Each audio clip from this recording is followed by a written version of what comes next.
warahmatullahi wabarakatuh.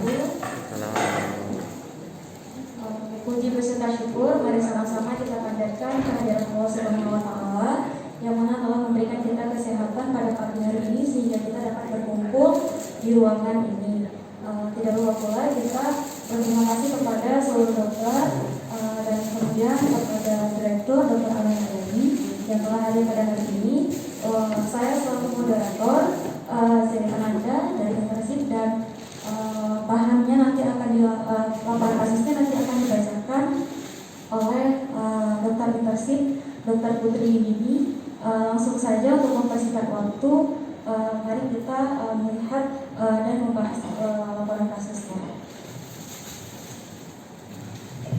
Assalamualaikum warahmatullahi wabarakatuh. Di sini kami dari Dokter Intensif akan mempresentasikan sebuah laporan kasus. Memang laporan kasus ini sangat menarik untuk kita review karena prevalensinya itu sangat jarang, baik di luar negeri maupun di dalam negeri Indonesia sendiri. Reportnya itu berjudul Spermatokifosis Disease. Jadi untuk review saja, jadi struktur vertebrae di manusia itu kan ada dua struktur, lordosis dan kifosis. Lordosis itu yaitu struktur vertebrae cervical dan juga lumbar. Sedangkan untuk struktur kifosis itu yaitu torakal dan juga sakral.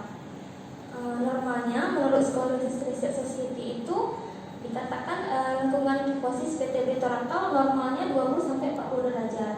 Lebih dari yang tercantum tersebut sudah dikatakan terjadinya deformitas tulang belakang.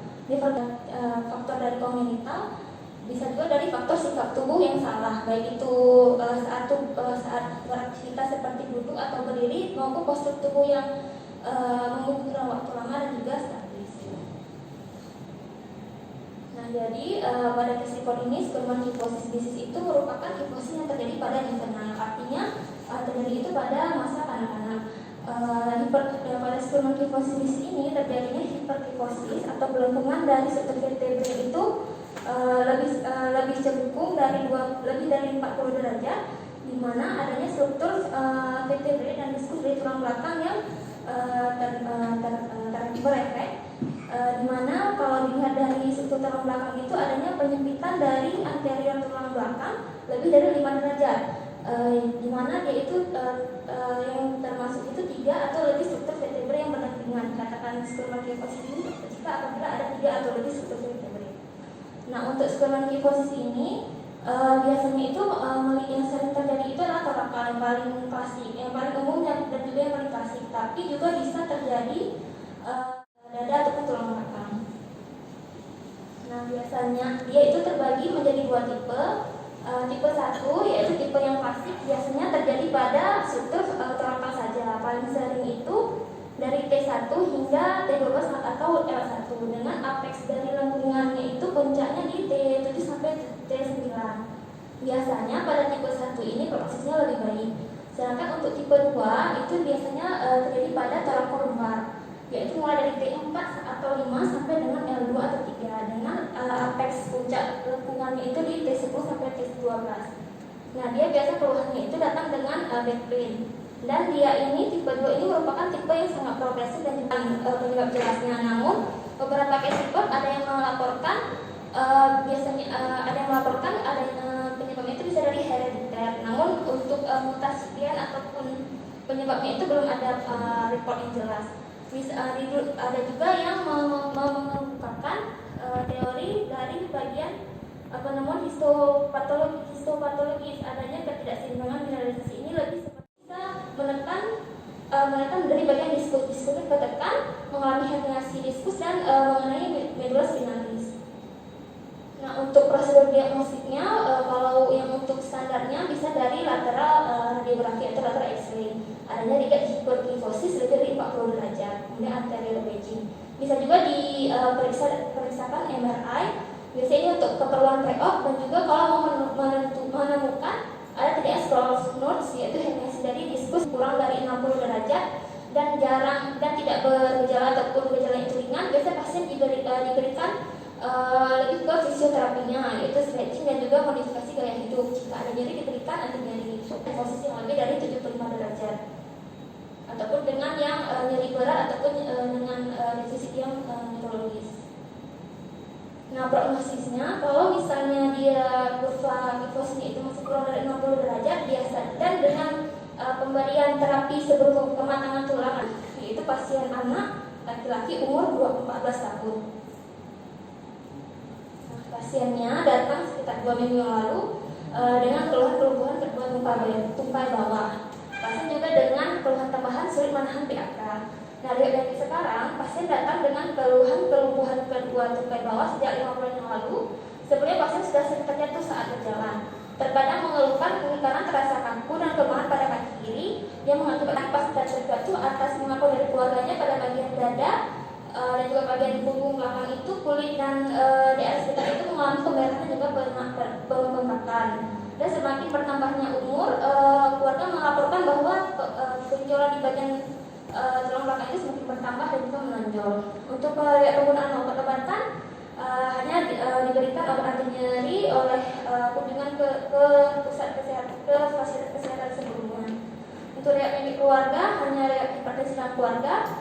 Kemudian keluarga pasien melaporkan adanya mulainya punggung pasien itu membengkak dan juga pemerahan. Kemudian pada usia 10 tahun pasien sulit untuk berdiri dari posisi duduk di lantai. Kemudian deformitas punggung mulai tampak.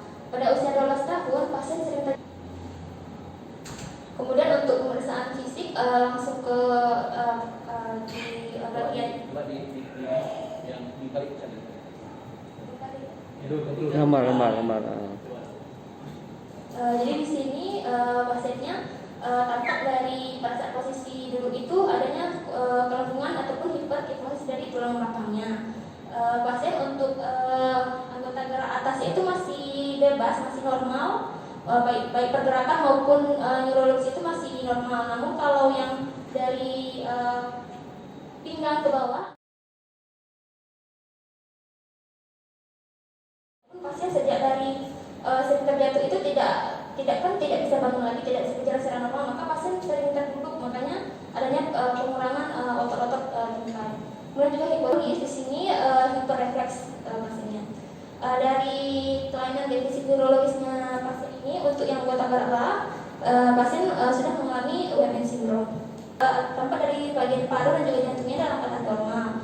Kemudian yang bermasalah di sini adalah dari kolumna vertebralnya. Tampak dari foto lateral di sini kelengkungannya itu kurvanya itu tidak bisa diukur karena sudah terlalu ekstrim. Berarti kan kemungkinan lebih dari 75 derajat kalau kita lihat dari definisinya. Itu spondylitis tibi dan ankylosis. Kemudian untuk diagnosis dari neurologinya, diagnosis klinisnya itu paraplegia inferior tipe UMN, hipoestesis tinggi segmen middle T10, kemudian inkontinensia uri. Diagnosis topisnya medulla spinal segmen T10. Diagnosis etiologinya skema hipotinesis. Kemudian pasien juga harus dilakukan fisioterapi baik itu pre dan post operasi. Dan juga di sini perlu dicatatkan adalah komunikasi edukasi. Yang baik. Pada kesempatan ini saya ingin sampaikan kepada ahli yang baik untuk memanfaatkan sumber daya yang ada. Jadi yang sudah melapor kepada saya, Dr. Syahril, juga ada kasus seperti ini, nanti cari 2 orang Pak Fahmi duduk pada Dr. Syahril seperti ini nanti. Kemudian kemarin juga ada Dr. Rahmi belum ini, nanti juga ya pada Dr. Rahmi juga ada kasus yang akan dikerjakan seperti ini juga kasus yang sulit. Masih. Kemudian coba ini kan kalau ini pasien kan satu keluarganya sudah diurut. Sudah saya mintakan ke Pak. Enggak, ini biar ya. Diurut nanti kan. Mulai dari pekerjaan, status sosial semua kiri kanan muka belakang ya. Kemudian berapa keluarganya, berapa ininya, kemudian orang tuanya apa, ibunya apa, pendidikan semua. Karena ini kasusnya nanti ya kita harus pos. Jadi jangan ini tiba-tiba serta-merta seperti ini. Begitu kita kerjakan nanti tidak siapkan yang lain, karena nanti begitu nggak kita siapkan nanti blunder kita ya. Jadi ditelusuri ini semua. Kemudian sesudah ditelusuri semua harus ada dokumen ya. Jadi nanti kan ada di sertifikat semua, nanti surat menyurat Pak Fahmi itu disiapkan ya. Kemudian nanti juga edukasi kepada yang pasien segala kemungkinan yang terburuk. Ya. Karena yang apapun cerita yang kita kalau di dalam sesuatu kegiatan jangan kita pikir yang berhasil aja, yang terburuk. Ya, ada alternatif kita yang terburuk apa? Yang terburuk bagi mereka, yang terburuk bagi kita itu harus dikasih tahu juga supaya mengantisipasi. Saya harapin ya bisa dengan cepat Bang, karena jantung udah ACC, tinggal di parunya aja ini. Kalau bisa ya seperti saya bilang tadi, kalau bisa surat menyurat cepet, kok kita by calling, dia berangkat besok, spirometri dapat hasil, alhamdulillah. Jadi kita lebih plong karena itu akan terkait kita manggil pinjam alatnya ini Pak, alat untuk iomnya itu. Kan kita nggak bisa penjadwalan nih sekarang, belum bisa menjadwalkan. Jadwalnya kan dari sana kan, kita tergantung ke Fatmawati kan. Ya itu. Enggak, begini.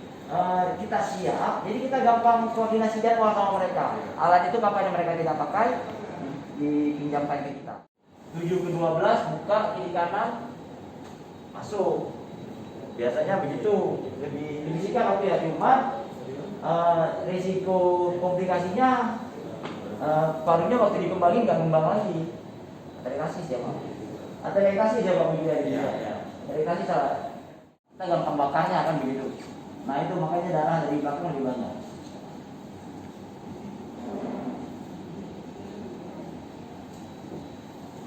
Ini kan mengingat kita gak ada siam di dalam. Iya betul. Ini standarnya memang harus ada siam. Iya. Kita kan pakai mobil X-ray. Cuma saya nggak tahu itu ke OK masuk apa enggak. Bisa nggak itu Bang? Hah? Bisa nggak itu? Saya Karena ketinggiannya. Karena Blasnya penuh itu membuat kesan spastik dari fisika urinarial seperti dokter Sarah.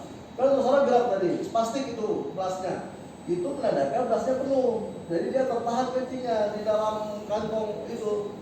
Nah, karena dia udah semakin besar, sphincter itu udah nggak sanggup tahan lagi, dia merembes. Nah, makanya kesannya inkontinensia. Ada kode equina syndrome itu beda lagi. Jadi dia ini kan memang multiple leksinya ini. Ya kan betul data? Iya. Multiple. Jadi Saya kalau saya sampai sekarang ini masih yang saya dapatkan ini superimpose lesion ini. ya. Jadi UMN sindromnya muncul semua, kauda equinanya datang. Nah itu karena untuk dari anamnesis saja tuh itu dia itu kalau udah kepengen kencing itu dia harus menjerit ke ibunya atau langsung bawa kamar mandi, kalau enggak cus langsung keluar. Jadi bukan dia bukan seperti mengalami seorang retensi ini pada dia. Itu yang kita dapatkan. Dia itu. Nah ini kalau seringnya di spinal cord itu dia jatuhnya di loop 3 sama loop 4 itu bisa spastik, bisa flaksit. Jadi dia itu tidak bisa mengontrol lagi kapan dia harus mengeluarkan. Kalau saya sih lebih ke overactive bladder jadinya, jatuhnya ke overactive bladder karena dia nggak bisa mengontrol kapan dia harus mengeluarkan, kapan dia harus nutup. Nah itu yang bisa berat nanti mungkin program setelah operasi nanti kita CIC dong, bisa CIC nanti setelah itu. Skerman.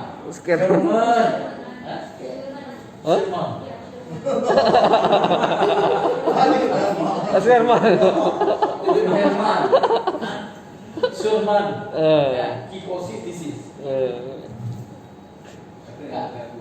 Coba tanya dulu yang intensif kalau ini ada seperti ini. Baru pertama intensitas. Saya ini karena sudah pernah berapa kali intensifnya nggak pernah difungsikan. Ya, jalan-jalan aja. Sekarang saya fungsikan. Semua yang apa? Yang